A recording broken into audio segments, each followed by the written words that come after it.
Good morning to all of you. हमारा chapter चल रहा है बैलेंस ऑफ द अर्थ। इसमें हम लोग बायोस्फीयर आज पढ़ेंगे। उससे पहले आप लोग जो है अपना अटेंडेंस बना लेंगे।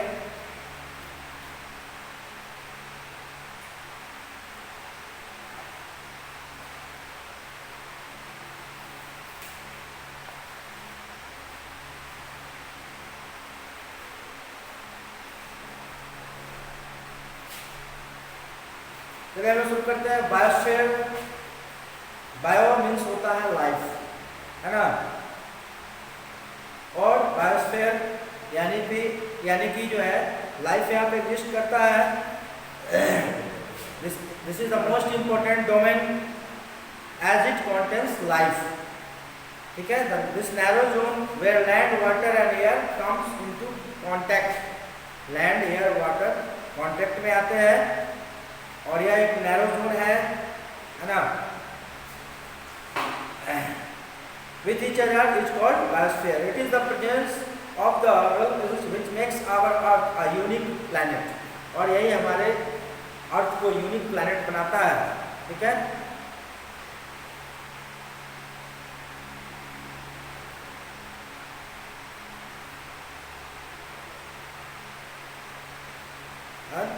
This is the domain of the earth where life exists, है ना, in all forms।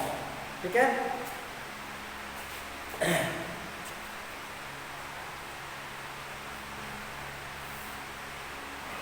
बायोस्फीयर अब हम लोग देखेंगे। बायोस्फीयर की हमने बात की, है ना, जिसमें लाइफ सभी रूप में जो है एग्जिस्ट करता है। तो इसको जो है टू मेजर ग्रुप्स में बांटा गया है बायोस्फीयर को, plant kingdom and animal kingdom में। बायोस्फीयर को दो ग्रुप में बांटा गया है, प्लांट किंगडम और एनिमल किंगडम। ठीक है। Both this groups are interdependent and they depend upon each other for survival. ये जो प्लांट है और एनिमल, ठीक है, ये दोनों जो है ग्रुप वो एक दूसरे पे निर्भर करते हैं, है ना, इंटरडिपेंडेंट है, एक दूसरे से उनका संबंध है। अपने निर्वहन के लिए, अपने सर्वाइवल के लिए जो है एक दूसरे पर आश्रित है, जिसको कह सकते हैं, है ना। Man is the most important element of this domain. और मैन को जो है इस डोमेन सबसे इम्पोर्टेंट एलिमेंट बताया गया है इस डोमेन का, है ना। तो दो तरह से क्लासिफाई किया गया है बायोस्फीयर को, प्लांट किंगडम और एनिमल किंगडम। ठीक है। और दोनों एक दूसरे पे इंटरडिपेंडेंट है ना। There is a very delicate natural balance among all the components of the biosphere.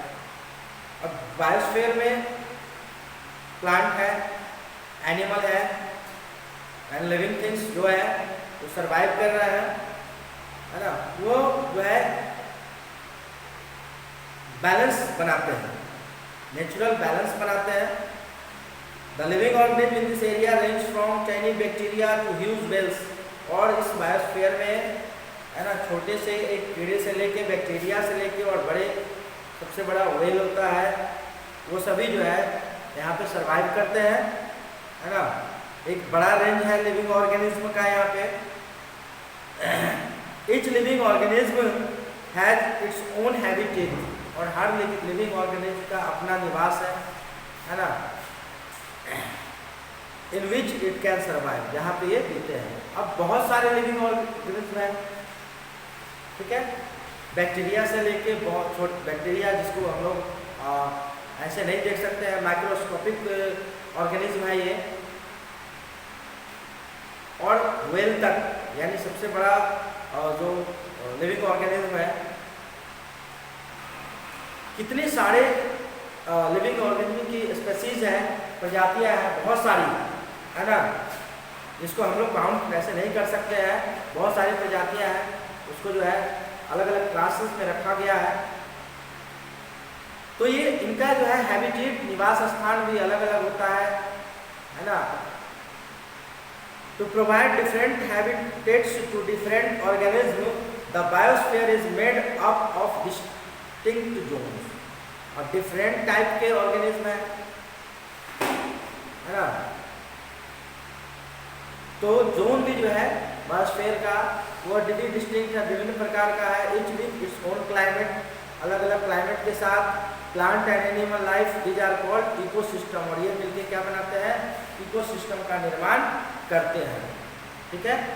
अब सभी जानवर, चाहे वो एक छोटा सा इंसेक्ट मान लो आप, या कोई बड़ा जानवर मान लो, क्या सभी एक जगह एक जैसे पर्यावरण, एक जैसे क्लाइमेट में रह पाते हैं? नहीं। सबके लिए है ना अनुकूल जो है जलवायु होना चाहिए, उस हिसाब से वो सर्वाइव कर पाते हैं। तो अपने हिसाब से, अनुकूलन के हिसाब से ये उसी क्लाइमेट में ये सर्वाइव कर पाते हैं। प्लांट और एनिमल लाइफ मिलके जो है इकोसिस्टम का निर्माण करते हैं।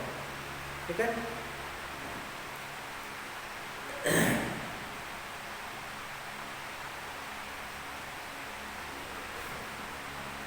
इंटरडिपेंडेंट की बात की मैंने, कैसे एक दूसरे पर निर्भर करते हैं, इसकी बात की है ना। किसी न किसी रूप में एक दूसरे पर निर्भर करते हैं, भोजन के लिए और विशेषकर भोजन के लिए एक दूसरे पर निर्भर है।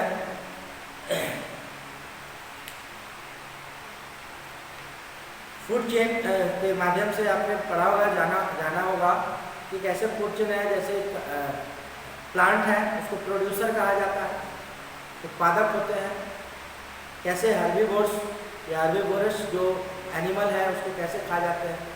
फिर जो है हर्बीवोरस जो एनिमल है उसको कार्निवोरस एनिमल खाते हैं, है ना।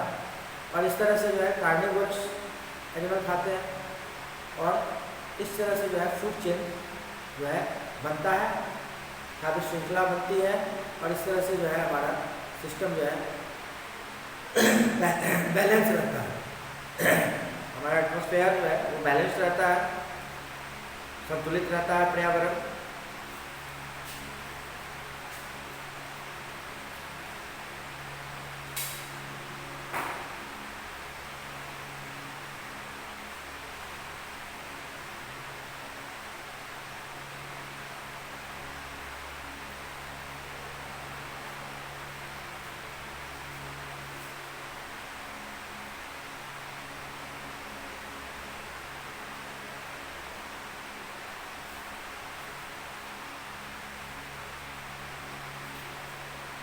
कुछ ह्यूमन एक्टिविटीज़ के द्वारा जो है, जैसे जो मेरीन लाइफ है, जो एक्वेटिक प्लांट या एनिमल हैं, जो जलीय प्राणी जो पानी में रहते हैं, जल में रहते हैं, उनको जो है ह्यूमन एक्टिविटीज़ के द्वारा, आप अगर लोगों के द्वारा जो है उसको गंदा किया जा रहा है, जिससे पोल्यूटेड किया जा रहा है, प्रदूषित किया जा रहा है, जिसके द्वारा इनके लाइफ को खतरा पहुंचाया जा रहा है ना, और डिस्ट्रॉय किया जा रहा है इनकी लाइफ को, पोल्यूट करके वाटर बॉडीज़ को। तो इस चीज़ से जो है यह जो है बैलेंस जो है मेंटेन नहीं रह पाएगा। तो इस चीज़ का ध्यान हम लोगों को रखना होगा कि किसी भी प्राणी को जो अपने अनुकूल इन्वायरमेंट में रहते हैं, चाहे वो जलीय प्राणी हो या भूमि पर रहने वाले प्राणी हो, लैंड एनिमल हो या वाटर एनिमल हो, है ना, अपने अपने क्लाइमेट के अनुकूल जो है सर्वाइव कर पाते हैं। तो उनके है ना इस चीज़ का ध्यान हम सभी को रखना होता है। यहाँ पे आपके बुक में बताया गया कि किस तरह जो है पानी को लोग गंदा कर देते हैं, जिससे जो जलीय प्राणी है उनके जीवन को खतरा पहुँचता है ना। कई सारे जो है एक्वेटिक एनिमल या प्लांट जो है डिस्ट्रॉय हो जाते हैं, मर जाते हैं। ठीक है।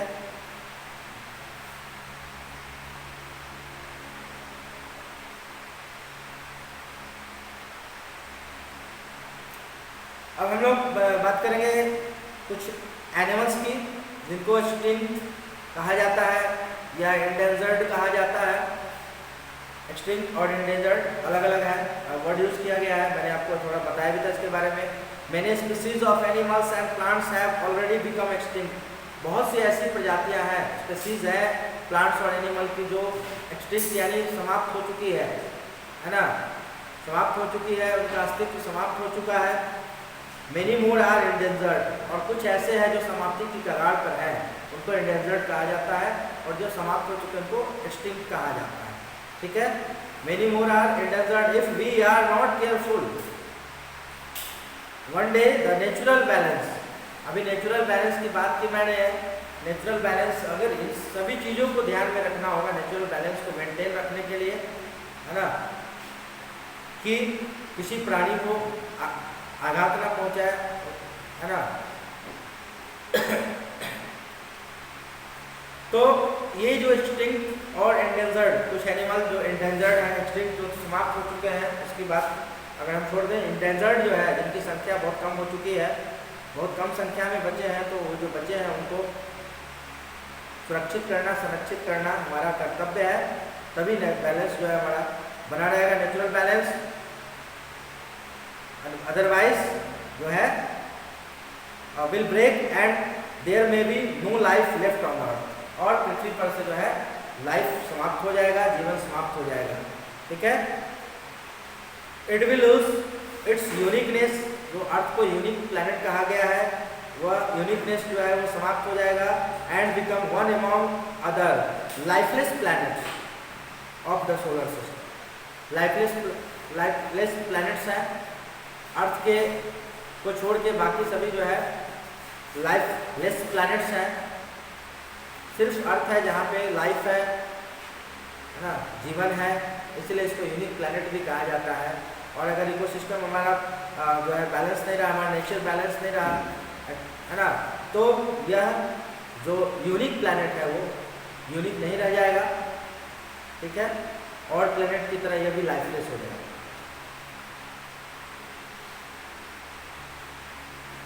So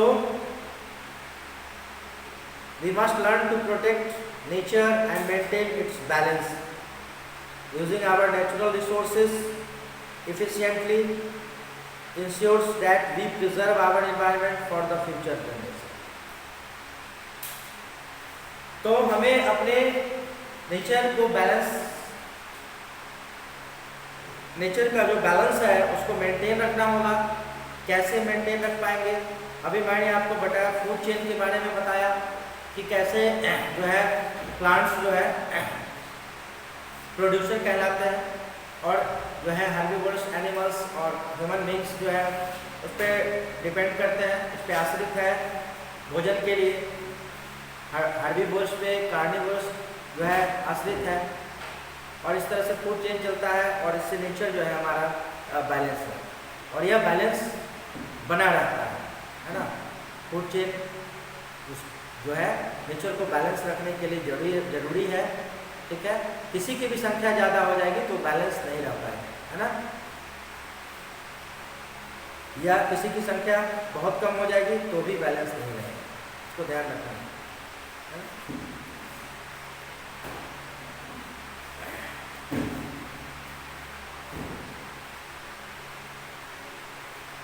अभी मैंने लास्ट में आपको बताया एक्सटिंक्ट और एंडेंजर्ड एनिमल्स, है ना। जैसे डोडो बर्ड है, एन एक्सटिंक्ट बर्ड कहलाता है। अब यह बर्ड दिखाई नहीं पड़ता है ना। रनस आपको जो है बहुत सारे और भी ऐसे एनिमल्स या बर्ड्स के स्पीसीज हैं जो अब नज़र नहीं आते हैं, विलुप्त हो चुके हैं, डिसअपीयर्ड हो चुके हैं, है ना, उनको एक्सटिंक्ट कहा जाता है। और बहुत सारे ऐसे एनिमल जो एंडेंजर्ड की श्रेणी में आते हैं, जिनकी संख्या बहुत कम बची है। जैसे लायन की संख्या हमारे देश में बहुत कम बची है ना। राइनोसेरस की संख्या बहुत कम बची है, ये सब जो है एंडेंजर्ड की श्रेणी में है।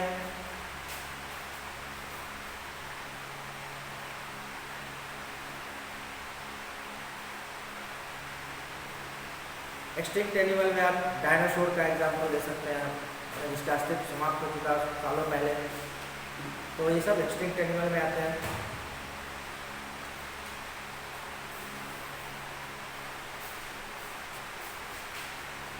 एक बार संक्षेप में ब्रीफली इस चैप्टर को डिस्क्राइब करता हूँ। इस चैप्टर में हम लोगों ने लिथोस्फीयर के बारे में पढ़ा है ना, जो आउटर मोस्ट लेयर है अर्थ का, which is made of rock and soil, ठीक है, उसके बारे में पढ़ा। और इस पे जो कॉन्टिनेंट्स है ना, ओशन है, वन बाय वन उसके बारे में हम लोग स्टडी किया, आपको बताया गया उसके बारे में। और आप लोग इसके कॉन्टिनेंट्स और ओशन के बारे में पहले से जानते हो, एटलीस्ट नाम आपको पहले से पता है, ठीक है।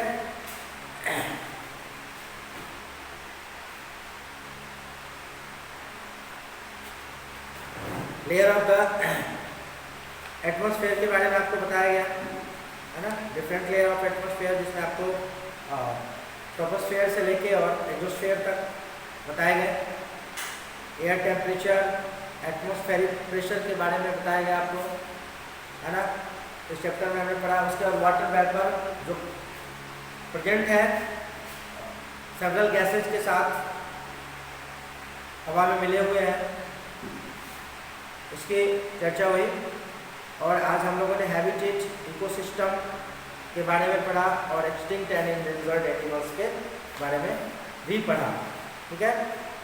तो द अर्थ इज, एक बार ब्रीफली जो है इंपॉर्टेंट जो टर्म्स यूज किए गए हैं, the earth is divided into four realms, lithosphere, hydrosphere, atmosphere and biosphere के बारे में, है ना, मैंने आपको अलग अलग बताया। डोमेन ऑफ लैंड जिसमें lithosphere, the domain of water is hydrosphere, domain of air is atmosphere के बारे में आपको बताया। There are 7 continents, you know, and 4 main ocean, major oceans. Temperature and height affect the air pressure, the wind always blows from high pressure area to low pressure area, मैंने आपको बताया, ठीक है। Ecosystem have their own climate, plant and animal life, और ठीक है।